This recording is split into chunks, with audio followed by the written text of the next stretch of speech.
So I just replayed through Grand Theft Auto San Andreas for the first time in years, and I have a lot of thoughts on it. I guess I should say the first time I replayed it and finished the main story. I kind of go in, dabble a bit here and there, drive to the gym, go do some damn bench press, go get a damn pizza, go get a haircut, get some new clothing, rob a home with Ryder and then kind of bounce out of it. But this is the first time in years that I've sat down and completed San Andreas, finished the main story, and holy shit, man, there's a lot to talk about. But I should say before we jump into the video, my name is Brandon Sylvia. This is Unnecessary Rambling. Consider subscribing if you enjoy the content. But yeah, like I was saying, man, it had probably been close to a decade since I played through the entirety of the main story in San Andreas. And what a revelatory experience this was. I had forgotten a lot of things about San Andreas. I always knew it was one of the most immersive and had some of the best attention to detail and world building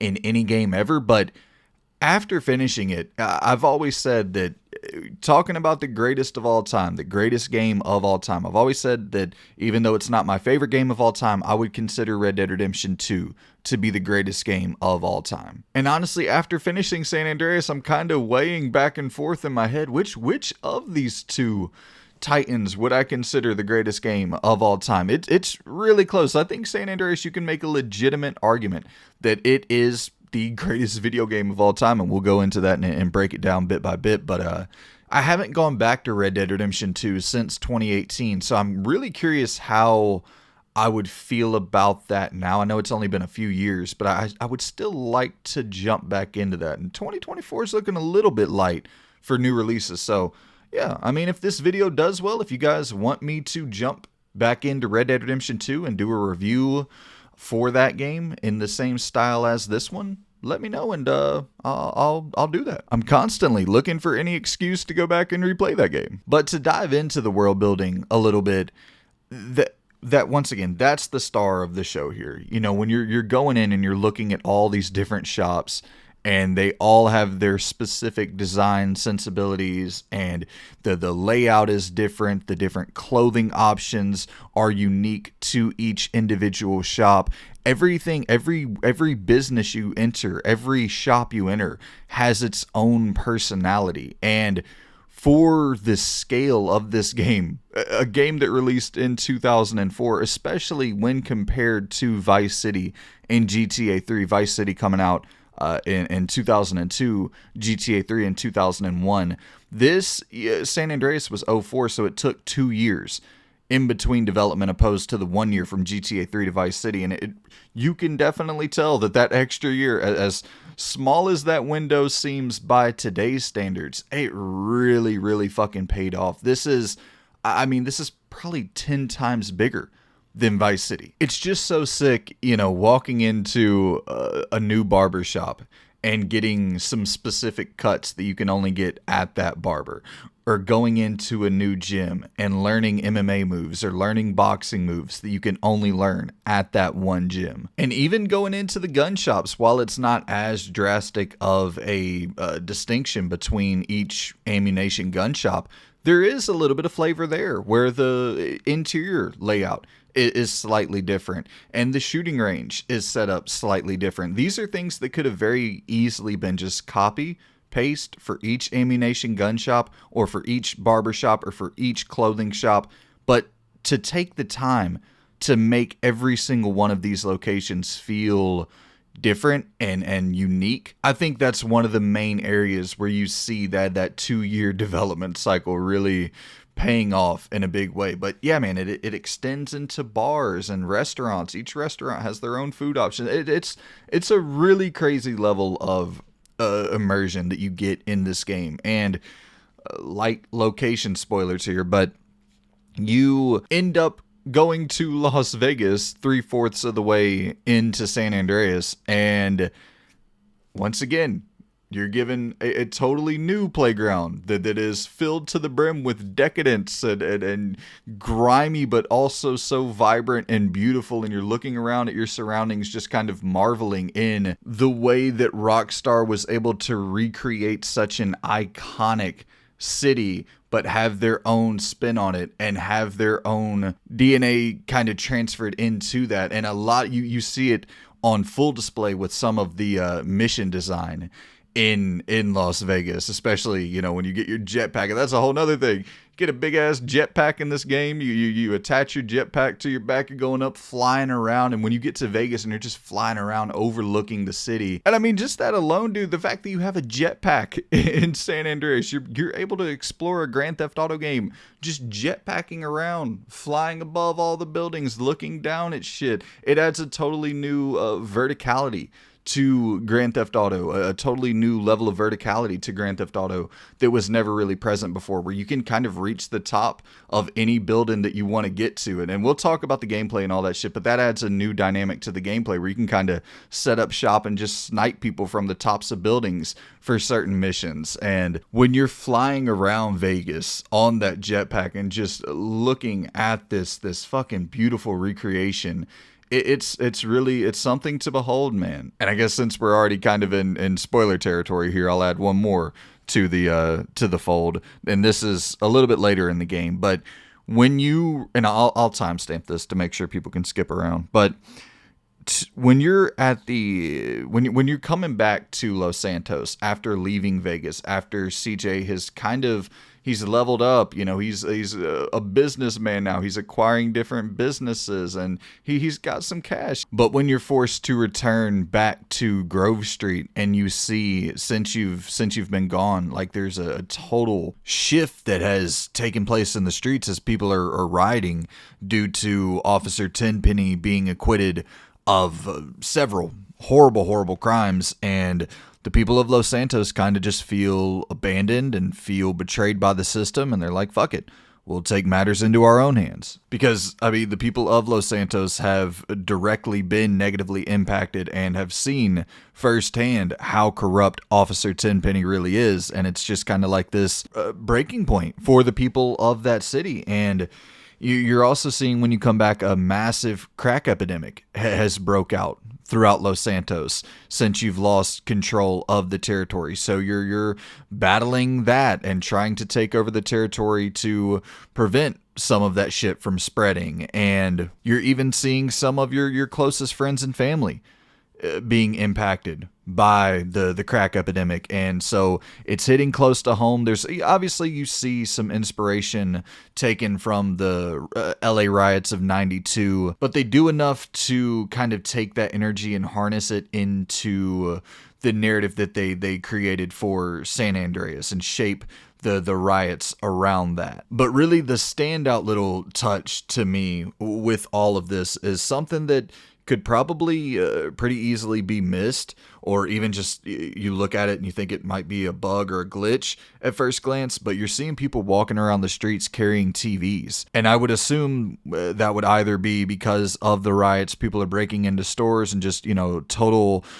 anarchy and chaos has ensued in the streets, or does that tie into the crack epidemic of people going in and, you know, selling their electronics, pawning their electronics, pawning different household appliances, which for anybody who has any experience dealing with people who are suffering from addiction, you'll know that household appliances are pretty quick to go if someone is in need of a quick fix and they don't have the money. So regardless of which of the two angles Rockstar was looking to build that from, it's just a really fucking immersive little detail. But I guess since we're already kind of talking about story and how the story folds into the world building, we'll move on to discuss a little bit more about the story here. I'm not going to go too deep into the story here because I don't want to make this video, you know, too long, but I do want to talk about just how much better San Andreas' story is than either of the games that came before it. And I would say probably it's my favorite Grand Theft Auto story other than 4. And I think a big part of that is just how goddamn great the voice acting is in San Andreas. Obviously, from having Samuel L. Jackson as kind of like your main antagonist, Officer Tenpenny, he delivers an incredible performance throughout the game. But everyone, man. All the characters in this game, for the most part, deliver their lines damn well, are very convincing. I think usually one of the weaker parts of a Grand Theft Auto story is the protagonist and being really invested in the protagonist and their journey.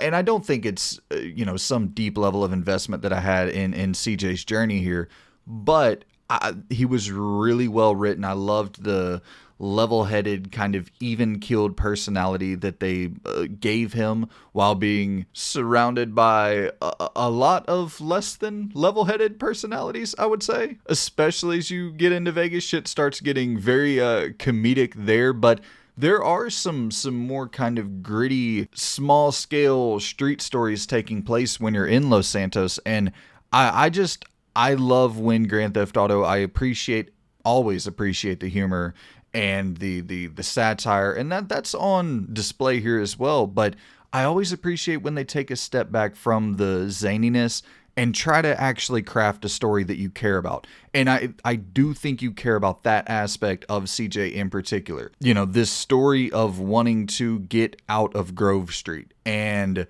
the dynamic between him and his brother Sweet, where Sweet feels almost a phony or almost a sense of lacking integrity if he leaves behind the people from Grove Street, the people who are constantly in the battle. And CJ's like, man, fuck this. We gotta get out of here and move on to bigger and better things. And this is when, talking about that earlier, when CJ's coming back from Vegas, and he has a little bit of money put back. He picks Sweet up from jail, and then they kind of get into that bickering match back and forth about CJ not being real and not really caring about the people from Grove Street.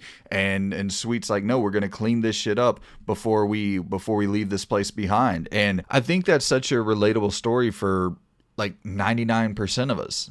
I think we all have someone that we feel, or something that we feel is kind of dragging us down, but we do feel that inherent demand to lift them up, even if we're being pulled down in the process of trying to lift them up. And rather it be family, friends, whatever the case may be, I think that it's such a easy story to relate to, and you're wanting to see CJ prosper because he's putting in the effort, albeit doing it illegally, but he really is putting in the effort to remove himself from that situation because he doesn't really feel that he's being surrounded by people that he can necessarily trust, which I think he has a lot of reason to feel that way with a lot of the people that he encounters throughout this game. Definitely, they don't give him a ton of reason to trust them. And I think they do a really good job of kind of balancing the villains of, okay, you have your very obvious villain from the get-go with Officer Tenpenny and his crew, his corrupt police crew. And then you have less obvious villains that, I will say some of the reveals of betrayals or just some of these character arcs can become a little bit obvious as they're leaning slightly more villainous over the course of the game. But then you also have characters like that Mike Terreno guy, where he almost fits this elusive man from Mass Effect 2, if you guys have played that. He kind of fits that similar archetype where you're like, I don't know what the hell is going on with you. Traitors from another department think they can help the overseas situation by financing militaristic dictators in exchange for arms contracts. Hey, ain't that exactly what you do? Well, kind of, but we get to pick our dictators, degenerates that we can control. And immediately, just from how you look and how you speak and how you talk to people, I want to think you're totally evil, totally a villain. But then again, I'm not quite sure about you, and you feel that way about him for the majority of your interaction time with him. And I think he has a lot of great moments that kind of can lean comedic because of his dry humor that kind of lacks self-awareness at times, but he's also really fucking intimidating because you can tell he has a lot of power. He's making plays, making moves throughout that game. You're like, oh shit. This dude is able to track me at all times. He knows where I'm going at all times. He can make moves throughout the political system that would suggest he has a very high degree of pull, a very high degree of power in this system. So yeah, I definitely think Mike Terreno is one of the more underrated characters in that game. But I would have to say, and I don't know if underrated is the right term, but just the character that stands out the most to me has to be Catalina. Baby, come on. I'm gonna play with you so rough, baby. Keep talking! Yeah. And I'll take you to rob banks and shit. Oh? And, you know, I'll let you kill anyone you want to kill. I'm gonna treat you right, baby. Shit. Just, come on. Just please don't shoot Carl! me. I think I love you. Shit, that's great. This chick is out of her fucking mind, and it is one hell of a ride, especially when looking at how level-headed CJ is in comparison to her. And, you know, they have this little romance angle going on, which is a bit of a one-way street, but they have this romance angle going on, but she's like a totally crazed adrenaline junkie. I just think they have an incredible back and forth throughout the game, and those personality types being meshed together and putting those two types of personalities together, I think was such a brilliant choice. And also, I think that these characters like a Mike Terreno and like a Catalina, they're not overused. They're used the perfect amount to make their moments really hit hard and be very memorable. Like those key moments are so memorable with those two characters, but they're used for other reasons as well. Like for Catalina, she's used for one of the best missions, like we talked about with the bank heist mission. And then with Mike Terreno, he's kind of used as a way to progress the plot forward in a more natural manner, since he does have a lot of pull. He's making a lot of things happen behind the scenes and playing that puppet master role, since he's so well connected and pulling all these different strings that he can kind of tie everything back together to keep the plot progressing along at a good pace. But yeah, like I said, not to ramble on about the story, I do think it is the best story of any Grand Theft Auto game other than 4. But I think the main takeaway that I had after finishing San Andreas was, you know, and we talked about this in the world building section, but I was just so blown away by the ambition of San Andreas. A game of this scale in 2004 was just totally unprecedented. And I'm even talking outside of just sheer map size, which we talked about earlier. This game was fucking probably 10 times bigger than Vice City, which is crazy on the level of ambition that we were seeing here in the first place. But the simulation features of Grand Theft Auto San Andreas are totally mind-boggling. This is a feature that I imagine the reason we don't see it in Grand Theft Auto games, or really any game at all since San Andreas. You get little bits here and there, but nothing on this level of simulation focused, of really having the game automatically react to what you're doing in the world and boosting your stats accordingly. We have never seen, at least to my knowledge, we have never seen another game do this on this level, where you are progressing your stats naturally based on what you're doing. I would have to imagine the reason we've never seen this again in a video game is because it's mind-bogglingly difficult to develop that. But it's just so fucking entertaining, man. It's so entertaining to go into the gym and, you know, put up some weight, do some dumbbell curls, do some bench press, and you're seeing CJ slowly morph into this titan, or going and running on the treadmill, or riding the damn bike, or you know, even just going on runs out in the streets. You're seeing CJ's stamina slowly improve, heading to the ammunition shop and doing the different gun trials, doing the different shooting ranges with all the weapons. And each weapon has its own statistical upgrade system. And the more that you're shooting and upgrading those guns, the more steady CJ's aim becomes. And that ties into the gameplay, which we'll get into in a bit. But that adds a new dynamic where you are so much more capable than you've ever been in any of the other Grand Theft Auto games, directly because of this simulation system that is in place that allows you to morph your character and become more capable directly based on how often you're engaging in combat and engaging in shootouts, which totally makes sense. The more you're out shooting shit, the better you're going to get at it. And by the end of the game, you're totally, I mean, whatever goddamn weapon you've been using as your go-to main weapon throughout the game, you're totally proficient in that thing, and you're nailing headshots from long distance. And once again, that is directly because of this simulation system that is in place, that is reacting to every single thing you are doing in this game world. It is keeping tabs on every thing you do. It's crazy. You're going off on long swims and, diving down into the depths of the sea and trying to find little collectibles. Okay, cool. Your lung capacity is increasing. As you make your way through the game and you're accumulating more money, you're shopping at different clothing shops that you were previously unable to afford. And now you're out there with the best goddamn jewelry and clothing that you can find in the game, and the NPCs are reacting to it.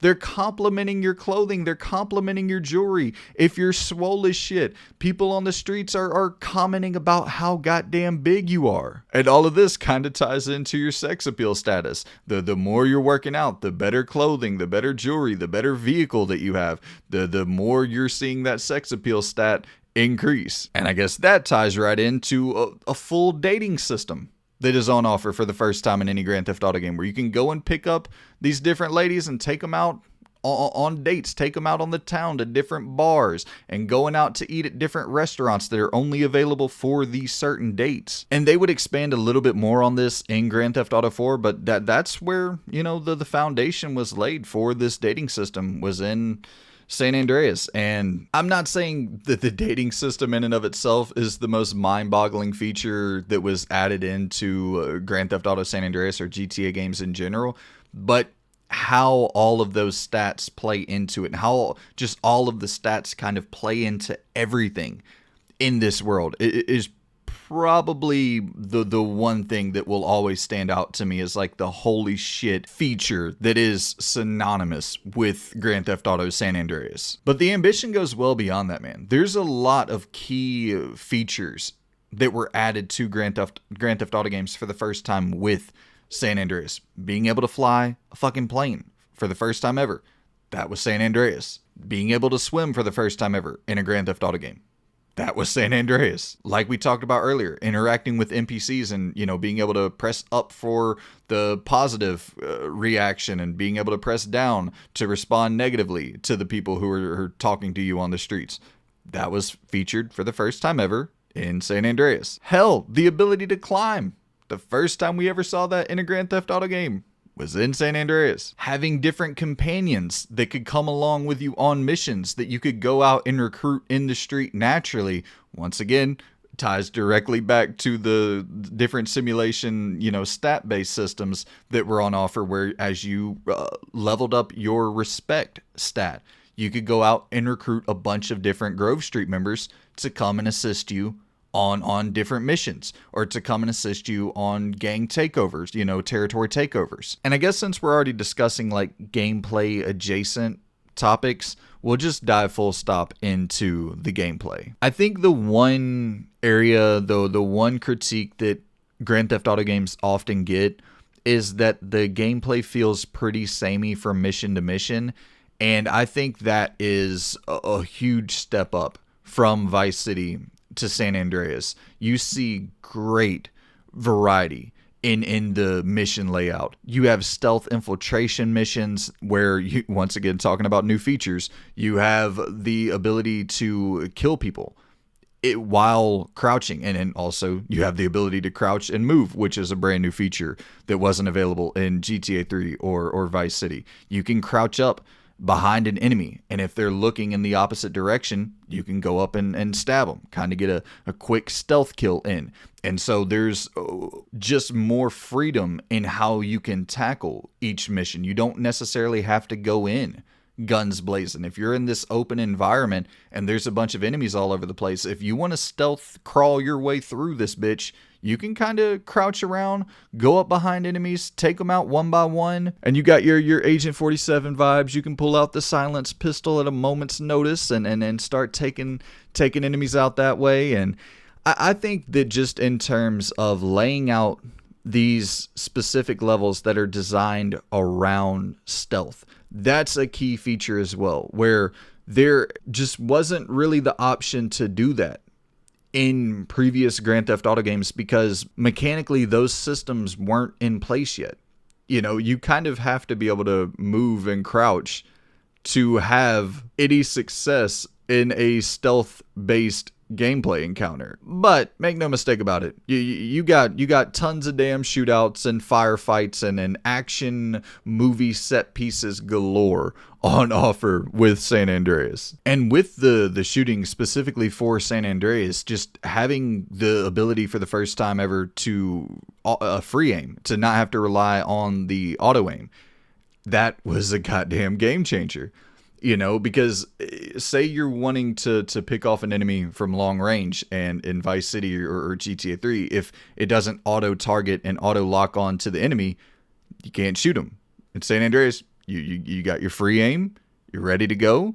You try to line it up. If you can line it up perfectly and accurately yourself, you pop the enemy in the head, you're good to go. Even if it's not wanting to auto lock for you, if you can manually line things up, you can kind of take enemies out from much further back. And that, once again, just adding variety, adding different options to how you tackle the different gameplay scenarios that are on offer. Do you want to go in guns blazing like Rambo with your dual wielded SMGs, or do you want to stay back, use the sniper, use the AR, kind of having just different approaches to even the gunfights by having new features like the free aim?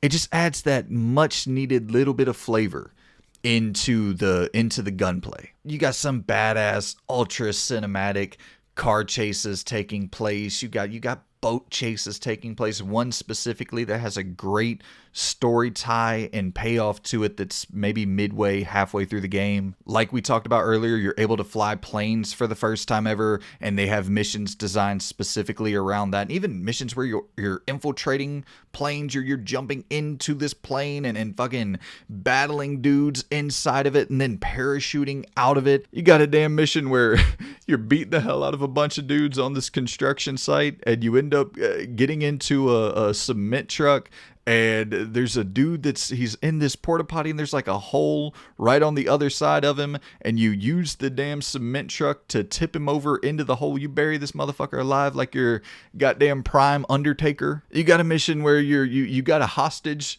tied up in the trunk of the car, and the objective is to drive this car off of a dock and jump out right at the nick of time and leave the hostage just lying in the goddamn trunk. You sounding like you're writing fucking letters to Eminem. And I mean, even outside of the main kind of gameplay moments and those sequences in San Andreas, there's so much to go and get lost in the open world. I mean, you have the dirt bike trials in the Vegas Coliseum where you're going and trying to collect these different rings, and there's a bunch of like death-defying fucking moves and stunts that you have to pull off to be able to, reach these rings, and you're doing these crazy jumps or trying to angle your bike to be able to reach these certain weird vantage points. It's extremely goddamn challenging, but it's really goddamn fun, and you can spend hours just trying to complete those and trying to,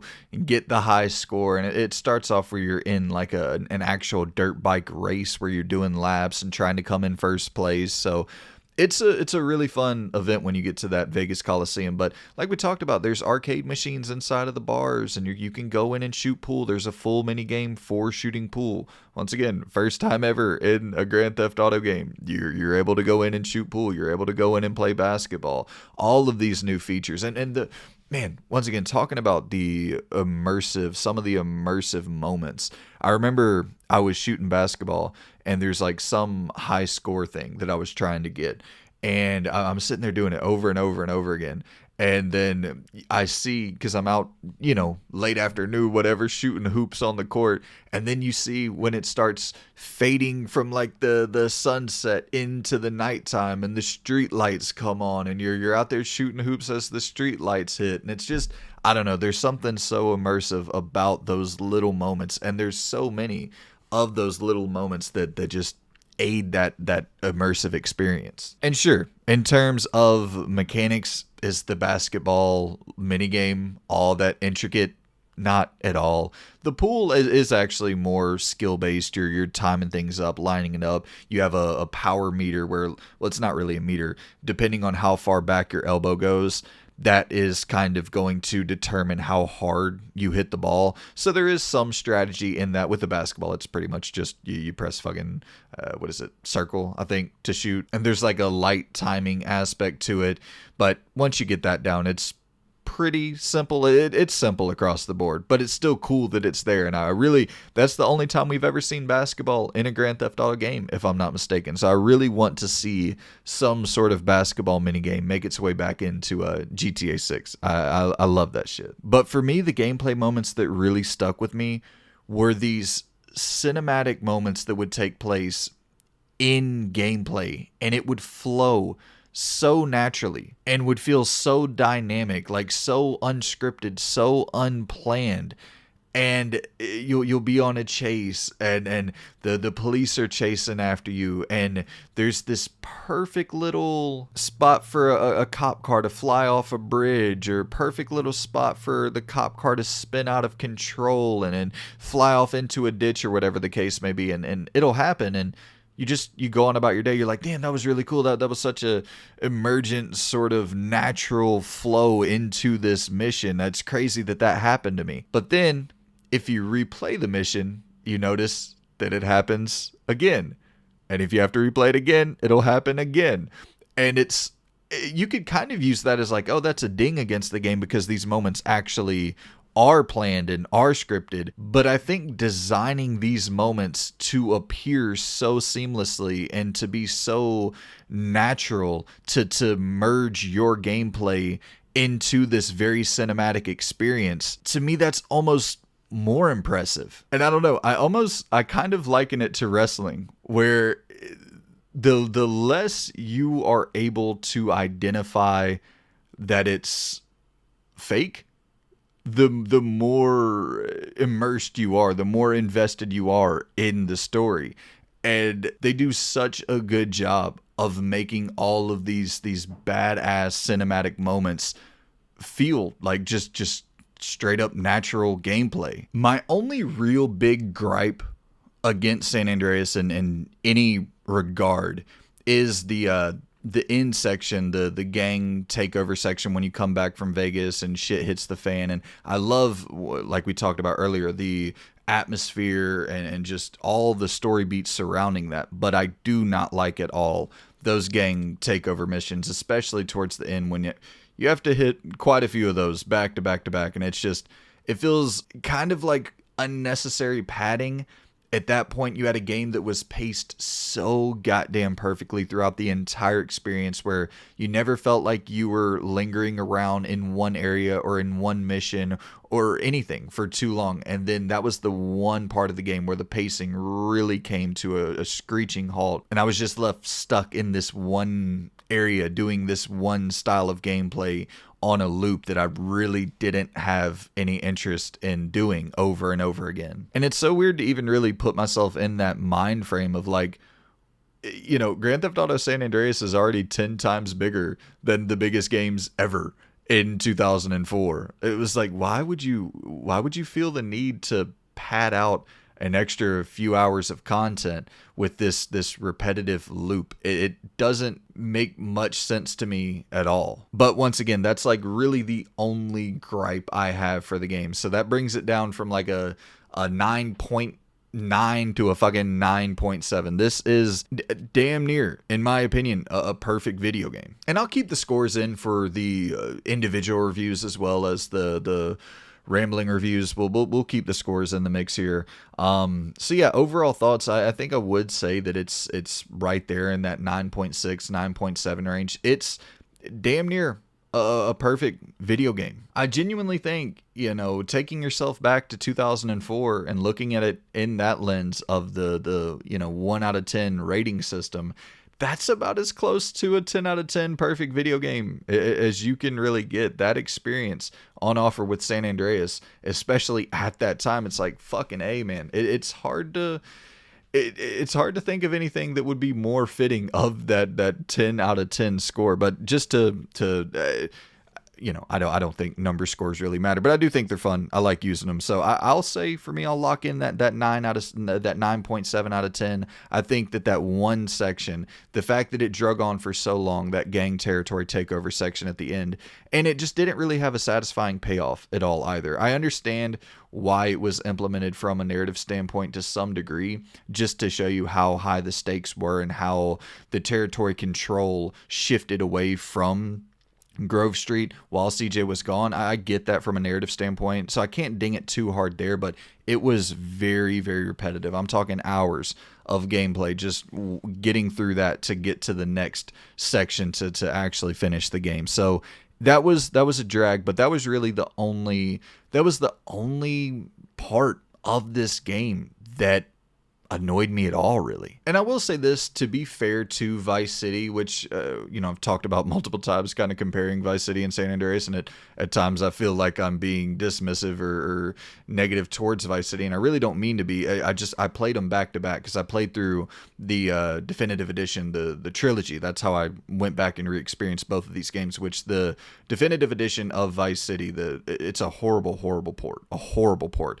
And San Andreas is actually, I wouldn't say a better port, but it has aspects that are cleaned up where you have autosaves and shit in missions, so you don't have to go back and replay the entirety of a mission driving up to the mission. And so there are some quality of life features that are in San Andreas that weren't in Vice City and 3, weren't added into Vice City and 3. So I guess you can kind of take that into account here as well. But by and large, the San Andreas that you got in 2004 and the San Andreas that's here, in terms of like sheer gameplay mechanics and moments and story beats, like it hasn't been altered all that much. I would say the autosave, at least off the top of my brain, that autosave functionality is really the only key distinct difference that I was able to recall. So yeah, I would without a doubt say it's the best of the, GTA 3, Vice City, San Andreas. It's the best of that trilogy, the PS2 trilogy.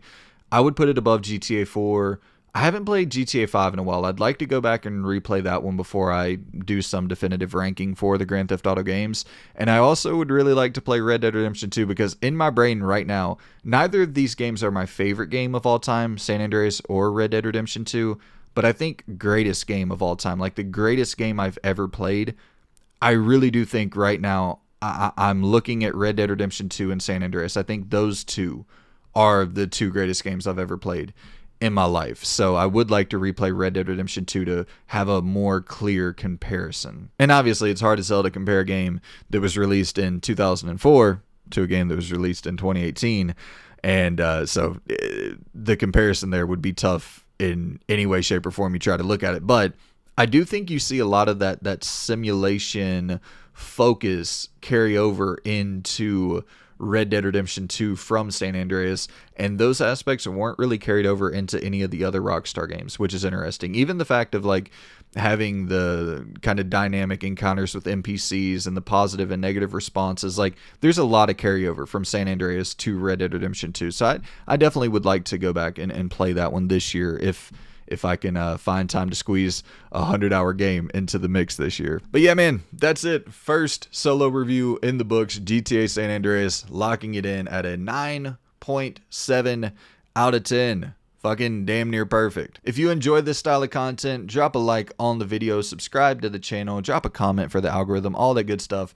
Massively helps out. This is the first of 10 solo reviews that are going to be dropping on the channel this year, so stay tuned. I'm thinking I'll probably do a few more old games, and I'll also throw some newer games into the mix and just see what you guys prefer to watch, which style of review you prefer to tune into. So yeah, let me know. All feedback is greatly appreciated. And yeah, man, appreciate you guys for tuning in. That is a wrap on review 1. 9 more to come. Stay tuned. See you guys soon. Goodbye.